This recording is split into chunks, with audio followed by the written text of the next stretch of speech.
नमस्कार साथियों, स्वागत है आपका हमारे YouTube channel effective teaching skills में। साथियों, जैसे कि आप सब लोगों को पता है कि सरकार ने 100 दिन का प्रेरणा ज्ञानोत्सव कार्यक्रम समृद्ध लागू किया है, लेकिन उससे पहले सभी छात्र छात्राओं का बेसलाइन आकलन करना आवश्यक है। सरकार ने आकलन के 2 आधार दिए हैं, भाषा और गणित। आज के इस वीडियो में हम आपको बताएंगे कि हमें बेसलाइन आकलन कैसे करना है, आकलन प्रपत्र कैसे भरना है, छात्र छात्राओं के स्तर कैसे तय करने हैं। इन्हीं सब बातों की जानकारी हम आपको इस वीडियो के माध्यम से दे रहे हैं। साथियों, अगर आपको हमारे द्वारा दी गई जानकारियाँ पसंद आए तो हमारी वीडियो को लाइक और सब्सक्राइब करना ना भूलिए। आइए चलते हैं हमारी वीडियो पर। साथियों, बेसलाइन आकलन में सबसे पहले हम बात करते हैं भाषा की। कक्षा 1 के लिए भाषा का बेसलाइन आकलन नहीं किया जाएगा। कक्षा 2 और 3 के लिए बेसलाइन आकलन किया जाएगा। बेसलाइन आकलन में सबसे पहले हमें बच्चों से शब्द कार्ड से शब्द पढ़वाने हैं। शब्द पढ़ने के उपरांत हमें एक स्कोरिंग प्रपत्र दिया जाएगा, उसमें उनके अंक दर्ज करने हैं। अंक दर्ज होने के उपरांत स्कोरिंग प्रपत्र की मदद से हमें उनकी उपलब्धि का स्तर तय करना है कि वो बच्चा स्तर 1 का है या स्तर 2 का है। स्तर तय करने के उपरांत हमें उनके समूह निर्धारित करने हैं कि वो समूह 1 का है या समूह 2 का है। उसी के अनुसार उनका शिक्षण कार्य किया जाएगा। साथियों, भाषा में कक्षा 2 और 3 के बेसलाइन आकलन के लिए हमें 2 प्रपत्र दिए गए हैं, शब्द पठन कार्ड और स्कोरिंग प्रपत्र। तो आइए सबसे पहले बात करते हैं हम शब्द पठन कार्ड की। शब्द पठन कार्ड में हमें 20 शब्द दिए गए हैं, घर, बस, मन, नैन, घास, पुल, सात, माला आदि। सबसे पहले हमें ऊपर बॉक्स में दिए गए 3 शब्द छात्र छात्राओं को पढ़कर सुनाने हैं ताकि उन्हें पढ़ने में मदद मिले। कल, नाम और ताला, ये 3 शब्द क्रमशः हमें दिए गए हैं। अगर कोई बच्चा सही शब्द का उच्चारण करता है तो हमें स्कोरिंग प्रपत्र में शब्द के सामने उसे 1 अंक देना है और गलत पढ़ने पर 0 अंक देना है। अगर कोई बच्चा पहली पंक्ति का एक भी शब्द नहीं पढ़ पाता तो उसे आगे पढ़ने से रोक दें, उसकी उपलब्धि में 0 लिख दें। और अगर कोई बच्चा पहले गलत पढ़ता है और फिर वापस उसे सही पढ़ देता है तो उसे सही माना जाए और उसे 1 अंक दे दिया जाए। आइए अब बात करते हैं स्कोरिंग प्रपत्र की। साथियों, ये हमें शब्द पठन स्कोरिंग प्रपत्र दिया गया है। इसमें कॉलम सबसे पहले लिखना है हमें बच्चे का नाम, कक्षा 1 है, कक्षा 2, और वही 20 शब्द दिए गए हैं जो हमें शब्द पठन कार्ड में दिए गए थे।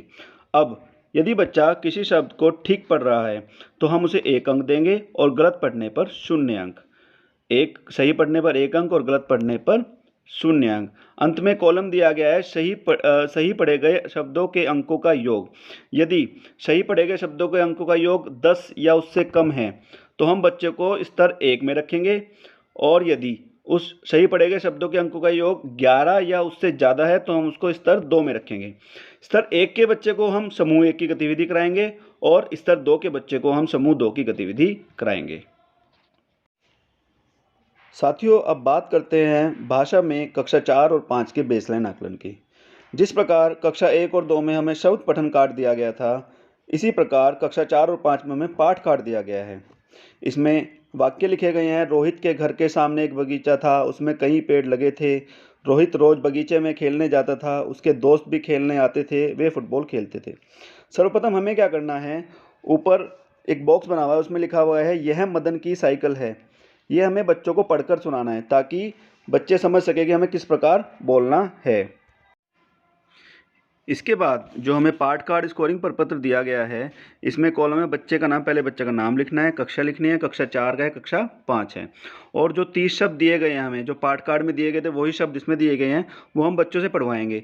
और यदि बच्चा किसी शब्द को ठीक पढ़ रहा है तो उसके बॉक्स के सामने हम 1 नंबर लिखेंगे, और अगर गलत पढ़ रहा है तो 0 लिखेंगे। सही पढ़ने पर 1 नंबर, गलत पढ़ने पर 0 नंबर। और लास्ट में जब बच्चा सारे शब्द पढ़ लेगा तो उसमें कॉलम है सही पढ़े गए शब्दों के अंकों का योग। यदि सही पढ़े गए शब्दों के अंकों का योग 15 या उससे कम है, 15 या उससे कम, तो हम उसे स्तर 1 में रखेंगे। और यदि सही पढ़े गए शब्दों के अंकों का योग 16 या उससे ज़्यादा है तो हम उसे स्तर 2 में रखेंगे। स्तर 1 के बच्चे को हमें समूह 1 की गतिविधि करानी है और स्तर 2 के बच्चे को हमें समूह 2 की गतिविधि करानी है। चलिए अब हम बात करते हैं गणित में बेसलाइन आकलन की। साथियों, जिस प्रकार भाषा में एक बेसलाइन आकलन करते समय हम 0 और 1 डालते थे, इस प्रकार गणित में हमें ए और बी ग्रेड देनी है। ए का मतलब है दक्षता प्राप्त है और बी का मतलब है दक्षता प्राप्त नहीं है। साथियों, गणित में कक्षा 1 और 2 का बेसलाइन आकलन नहीं किया जाएगा। कक्षा 3 और 4 का बेसलाइन आकलन एक साथ किया जाएगा और कक्षा 5 का आकलन अलग से किया जाएगा। कक्षा 3 और 4 में स्तर 1 और स्तर 2 हैं और कक्षा 5 में स्तर 1, 2 के साथ स्तर 3 भी है। साथियों, बच्चा जब एक स्तर क्लियर कर लेगा तभी हमें उसे दूसरे स्तर पे ले जाना है, अदरवाइज हमें दूसरे स्तर पे नहीं ले जाना है। पहले उसे स्तर 1 के सभी प्रश्नों के हल ठीक करवाने हैं।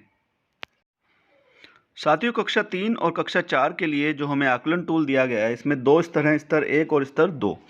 इसमें विभिन्न प्रकार के प्रश्न हैं, जैसे बड़ा छोटा, दूर पास, गिनो और संख्या बॉक्स में लिखो, गिनो और छोटी संख्या लिखो। निम्न प्रकार के प्रश्न दिए गए हैं। इसमें हमें बच्चों से सबसे पहले स्तर 1 कराना है। अगर वो स्तर 1 के सभी प्रश्नों के हल देता है तो हम स्तर 2 पे ले जाएंगे और प्रश्न का सही हल देने पर हमें उस पर आगे ए लिखना है और गलत उत्तर देने पर बी लिखना है। ए का मतलब दक्षता प्राप्त है और बी का मतलब दक्षता प्राप्त नहीं है।